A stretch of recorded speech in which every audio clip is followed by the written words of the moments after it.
એકબીજાના આનંદનું કારણ બનો, એકબીજાની સાથે રહેવાનું શરૂ કરો, એકબીજાના હૂંફનું કારણ બનો. આ આખો પ્રવાસ છે એવું બને કે આવતા દિવસોમાં આ પરિવાર ખસી જાય પણ તમે એકબીજાના મિત્રો થઈ જાય, તમારે ત્યાં વાટકી વ્યવહાર શરૂ થઈ જાય, તમારે ત્યાં કંકોત્રીઓના વ્યવહાર શરૂ થઈ જાય. એની દીકરીની શ્રીમંત આવે તો તમને હરખ થાય, એવું પણ બનશે. એટલે આમ તમે જુઓ ને તો આખો પ્રેમનો જુદો સમાજ બનતો જશે આવતા દિવસોમાં. એઝ અ સોશિયલિસ્ટ તમે જુઓ તો આખો સમાજ એક એવો થશે કે જે માફી બહુ જલ્દી આપી શકતો હશે, વ્યસન આમ મૂકી શકતો હશે, એકબીજાને સ્વીકારી આમ લેતો હશે. તો એટલા નિખાલસ અને ખુલ્લા દિલના બનવાનો થોડો ઘણો પ્રયાસ તો કરો યાર. આ ક્યાં એટલું અઘરું છે? અને આપણે શાસ્ત્રોમાં કોક આવીને આપણને એમ કહે ને કે બધું મોહ માયા છે, ના છે ને બધું છે, તો આપણે માની તરત લઈએ. પણ અહીંયા આવીને કોક એમ કે પાછળ બેસો ને તો ખુરશીએ મૂકીએ નહીં.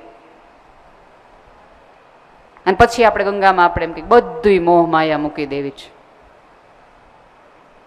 મોહ માયા હમણાં જેને મૂકીને એ બધા હતા કે જેને 10-12 વર્ષના વ્યસનો હતા એને મૂકી, એટલી શરૂઆત તો કરી. અને આમાંના કેટલાય લોકો એવા હશે કે તો સૌજીભાઈને સારું લગાડવા કરે, બાકી ઘરે જઈને હમણાં શરૂ કરી દે.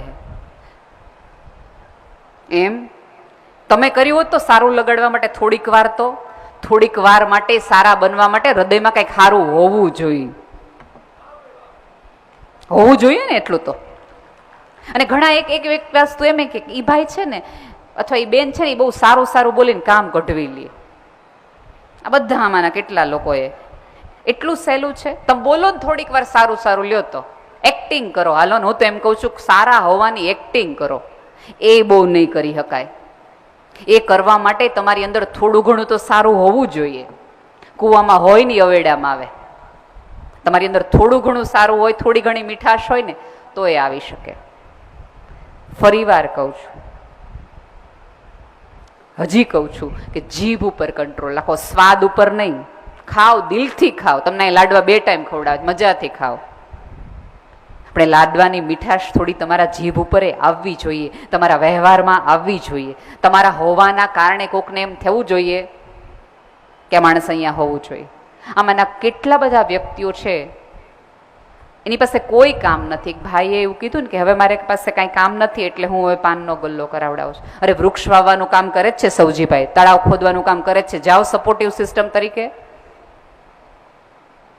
પણ આપણને ખબર નહીં, કોઈક એવા કામની સૂઝતું જ નથી. કોઈક સારું કરતું હોય ને તો આપણે એમ કંઈક બરાબર છે. જેને સંતાન નથી એક વૃક્ષને ઉછેરીને સંતાન ઉછેરનો એક આનંદ લે. કોકની દીકરી પરણતી હોય તો 2 સાડી આપીને કન્યાદાન આપ્યાનો આનંદ લે. જગતમાં દુઃખી થવા માટે ઘણું બધું કરવું પડે, સુખી થવા માટે ખાસ કંઈ કરવું પડતું નથી. તો બહુ નાની વસ્તુમાં મળી જતી હોય છે. બહુ જ નાની વસ્તુમાં તમે કોઈને સુખી કરી શકો. કોઈકના સ્મિતનું કારણ બનો, કોઈના આંસુનું નહીં. ઉપરવાળો રાજી બહુ જલ્દી થઈ જાય છે. અને હવે તો બહુ જ બધું ઇઝી છે. હમણાં જ હું મોરેર બાપુને કહેતી હતી, મેં કીધું પહેલાના જમાનામાં કેટલું બધું રાક્ષસો કે દેવતાઓ કેટલી બધી સાધનાઓ કરતા, હિમાલયમાં જતા ને ઊંધા લટકતા ને આગમાં કરતા ને ભૂખ્યા રહેતા ને દિવસો આ કરતા હતા. ત્યારે વરદાન મળે અને એમાં એકાદ વરદાન એવું હોય કે હું આંખ બંધ કરું અને મારે જે ખાવું હોય આમ હાજર થઈ જાય, ચપટીમાં હાજર થઈ જાય. મેં કીધું એ લોકો એટલું બધું કરવું હોય તો અમારે હવે ખાલી ઝોમેટો ને સ્વિગી જ કરવું પડે, ધડ દઈને કહીએ એટલે હાજર જે જોતું હોય. આમ તમે જુઓ ને તો સતયુગ મને ખરેખર અત્યારે વધુ લાગે છે. આપણે ગમે એટલી સૌજીભાઈની સંપત્તિ જોઈએ, કોઈ આમાં માણસ એવું 5 જણાએ ભેગા મળીને એવું નક્કી કર્યું કે આપણે લૂંટી લેવું છે, આપણે આશીર્વાદ જ દઈએ. બાકી પહેલાના જમાનામાં તેવા લોકો હતા, કોકનું હારું જોઈને તરત લૂંટવા જતા હતા. અરે પત્નીઓ કોઈની મૂકી નથી, સંપત્તિની ક્યાં વાત કરો છો? કોઈ ખૂન નથી કરતું, કોઈને મારતું નથી. તો સતયુગ આમ જુઓ તો અત્યારે સાહેબ સતયુગ કે કળયુગ એ આખી એક પરિકલ્પના છે. તમે જગતને સુંદર કરી શકો તો સતયુગ જ છે, બાકી તમારા કાળાપણાના હિસાબે જ કળયુગ આવે ને જાય. શક્યતા છે. અને તમારી પાસે 1 કરોડ રૂપિયા 1 લાખ રૂપિયા હોય અને ક્યાં રોકવા, શેર બજારમાં કયા રોકવા, એ તમારો બુદ્ધિનો નિર્ણય છે. પણ ગામના ચોકમાં એક વડલો વાવો ને તમારા હૃદયનો નિર્ણય છે.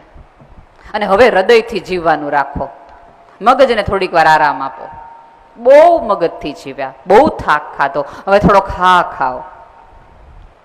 તમને વારા ઘડી અહીંથી પલોઠી વાળવાનું એટલા માટે કહેવામાં આવે છે કે તમને પગ વાળતાનું હવે થોડીક શીખતા આવડે. જ્યાં બેઠા છો ત્યાંથી જગત જોતા ને જાત્રા કરતા આવડે. બહારની યાત્રા બહુ કરી, હવે થોડું અંદર તરફ જોવાનું રાખો, થોડું અંધારામાં ઇન્વેસ્ટમેન્ટ કરવાનું રાખો. આપણે ત્યાં એ છે કે આપણે બહુ બધી મજામાં ને એમાં સરસ સરસ મજાની વાત કરીએ. થોડું કોકને રડવામાં મદદ કરો. તમે જોયું હશે કે ભાઈ રડવાનું શરૂ કરે, સંજયભાઈ તરત ઊભા થયા, પીઠ ઉપર હાથ થપથવાનું. એટલું તો કરી શકાય ને, કોકને રડવામાં તો મદદ કરી શકાય ને. અને એટલા ગરીબ તો મારા ઠાકરે કોઈને નથી બનાવ્યા કે તમે કાંઈ કોઈને આપી ન શકો. સ્મિત તો આપો. અહીંયા બેઠેલા તમામ ભાઈઓને વિનંતી કે થોડુંક હસવાનું રાખો. એમાં કોઈ પણ પ્રકારની જીએસટી નથી ને આવતા દિવસોમાં જરાય ટેક્સ એના ઉપર લાગવાનું નથી. જે લોકોએ સારપમાં રોકાણ કર્યું છે ને આવતા દિવસોમાં એની જ બજાર ઊંચકાવાની છે, એની જ. અને બની શકે તમારા સારપના કારણે તમને નીચેવાળો રિટર્ન ન આપે પણ ઉપરવાળો ડબલ ગણ આપવાનો છે, એ નક્કી છે. એના ઉપર થોડી ઘણી શ્રદ્ધા તમને હોય. અહીંયા એક બેન બોલતા બોલતા જતા હતા ને કે હું તો સરસ જ વર્તન કરું છું, હું તો સરસ જ વર્તન કરું છું, પણ સામેવાળી વ્યક્તિ નથી કરતી. તો એની પ્રોબ્લેમ છે, તમારી નહીં. આપણે ત્યાં સમાજમાં તકલીફ એ થઈ ગઈ, ફિલ્મોએ એવું રાખ્યું કે આઈ લવ યુ પછી આઈ લવ યુ ટુ કહેવા માટે અદબ પાડીને બહાર બોલવાનું, ઊભું રહેવાનું. કે તો ખરી, કે તો ખરો. આઈ લવ યુ ટુ સાંભળવાનું જ ન હોય, કઈ વ્યક્ત થઈને નીકળી જવાનું હોય. આ આખી અહીંથી તમને હિમાલયના કેટલા બધા ગિરિકંદરાઓ દેખાતી હશે, ડુંગર દેખાતા હશે. એ ડુંગર ઉપર ચડો અને ખીણમાંથી એમ બોલો ને આઈ લવ યુ, તો એમાંથી 3 વખત પડઘા પાછા આવે આઈ love you, I love you. પણ આઈ હેટ યુ બોલો ને તો એ 3 વાર જ પાછા આવે. ક્યાંક અત્યારે આપણી સાથે થયેલો વ્યવહાર, આપણે બોલેલા પડઘાઓ જ છે, બીજું કશું નથી. જ્યારે આજે ગંગા સ્નાન કરો અથવા ગંગાને સમગ્રતાથી તમારી અંદર ઉતારો તો પ્રસાદ લઈને જવાના છો ને કોક માટે, ઘરે પાડોશી માટે, આડોશી માટે, તો થોડોક પ્રસાદ બનીને જાઓ. સૌજીભાઈ એમ કીધું કે તમને કોકને ગમો એવા થઈને જાઓ. હું એવું નથી કહેતી કે કોકને ગમે એવા આપણે સતત થયા જ રાખવું જોઈએ, કારણ કે કોકને ગમે એવા થવા માટે તો સિંહ જેવા સિંહે સર્કસના ખેલ કરવા પડ્યા છે કે કોક રાજી રહેતું હોય તો. રાજી રહેવા નથી, પણ મારો ઉપરવાળો રાજી થાય એટલા માટે મારે સારું થવું, તું સારો થાય એટલા માટે નહીં. હું ઉપર જાઉં તો વટથી કહી શકું, ખોલ ચોપડો. એકેય જગ્યાએ આપણું આ નથી, કોઈને હૃદય તોડે ને આપણા દાખલા નથી, કોઈને તિરસ્કાર કર્યો એના દાખલા નથી. સાધનાના બહુ બધા પ્રકાર છે અને સંસારીઓ માટે તો બહુ ઇઝી છે. હમણાં જ મારે એક સાધુ સાથે ચર્ચા થઈ ને, એમણે મને કીધું કે ગૃહસ્થ જીવન છે ને એ બહુ સહેલું છે, સંન્યાસ જીવન બહુ અઘરું છે બેન, કે તમે માનો છો એટલું થઈ. એ કીધું ના ના મહારાજ, અમારું વધુ અઘરું છે નરેશભાઈ. મેં કીધું તમારે ત્યાં કોઈક બપોરે 2 વાગે ખાવા પીવા આવે અને તમે ગુસ્સોથી કાઢી મૂકો ને તરછોડો ને તોય સામેવાળા સેવક એમ કે બાપુની સાધના જોઈ કાઢી મૂકે.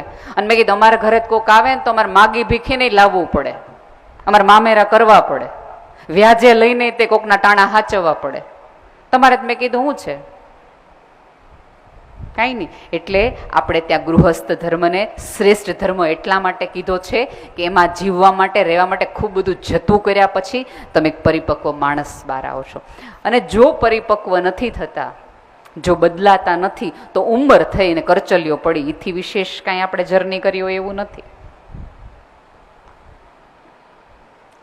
બધાને રહી રહીને વિનંતી છે કે આટલું એક છેલ્લી મારી કથા કહીને હું વાત પૂરી કરું. એક ભાઈ રોજ સાંજે ચાલવા નીકળે, દરરોજ સાંજેની ઇવનિંગ વોક લેવાની ટેવ. અને એક વખત એ ચાલીને જતા હતા, ત્યારે એ ચાલતી વખતે એક નાની એવી કેડી ઉપર એક થાંભલો હતો અને થાંભલા ઉપર એક નોટ લખેલી હતી, એક બોર્ડ મારેલું હતું અને બોર્ડ ઉપર એવું લખ્યું હતું કે આ ગલીના એન્ડમાં એક વૃદ્ધ માજી રહે છે કે જેને દેખાતું નથી, એને સંતાન પણ નથી, એકલા રહે છે અને એમની 100 રૂપિયાની નોટ ખોવાઈ ગઈ છે. રસ્તામાં તમને ચાલતી વખતે જડે ને તો સહેજ આપી આવજો ને, આવું બોર્ડ માર્યું હતું. પેલો માણસ થોડો સંવેદનશીલ હતો એટલે એ ગલીમાં ગયો અને એ વૃદ્ધ માજીને એવું કીધું કે તમારા 100 રૂપિયા ખોવાઈ ગયા હતા ને, એ હું દેવા માટે આવ્યો છું, મેં બોર્ડ વાંચ્યું. એટલે માજી ધ્રુસકે ધ્રુસકે રડતા રહી ગયા કે બેટા આ 15 દિવસથી રોજ અજાણ્યા લોકો મને 100 રૂપિયા આપીને જાય છે, મારી કોઈ નોટ ખોવાણી નથી. અને પ્લીઝ હવે ઓલું બોર્ડ ઉતારી લેજો, તમે જેવું કહો છો ને એવું.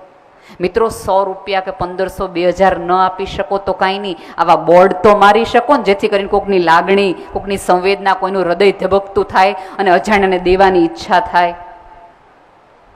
તમને આવું બોર્ડ લખતાય આવડે અને વાંચતાય આવડે એવી ગંગા તમારા ઉપર કૃપા વરસાવે એવી નમ્ર પ્રાર્થના સાથે ધન્યવાદ.